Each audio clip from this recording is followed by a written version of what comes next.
Pastor George with your Midday Motivation, TGIM. Thank God it's Monday.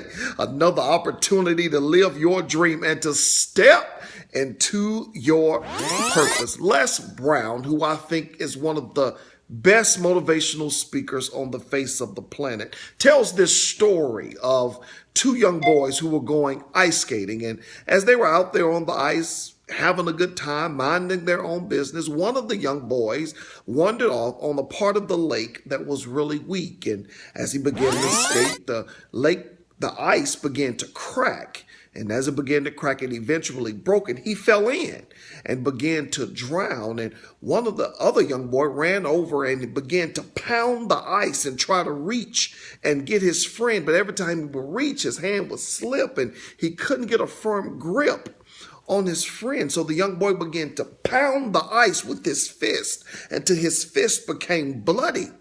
But it was to no avail, and he began to just pound it, and he looked in the distance and he saw a tree.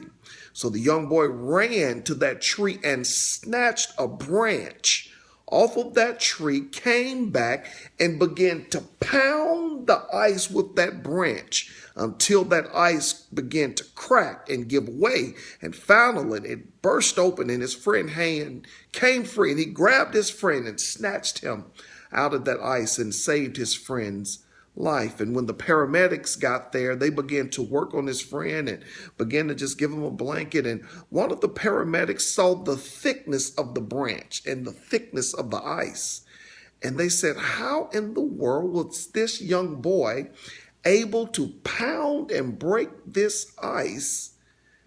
And he's only a little boy.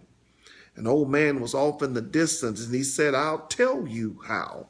And everybody looked to wait for the old man's answer. He said, because nobody was here to tell him that he couldn't do it. Therefore, he only knew that he could do it. Your midday motivation is this.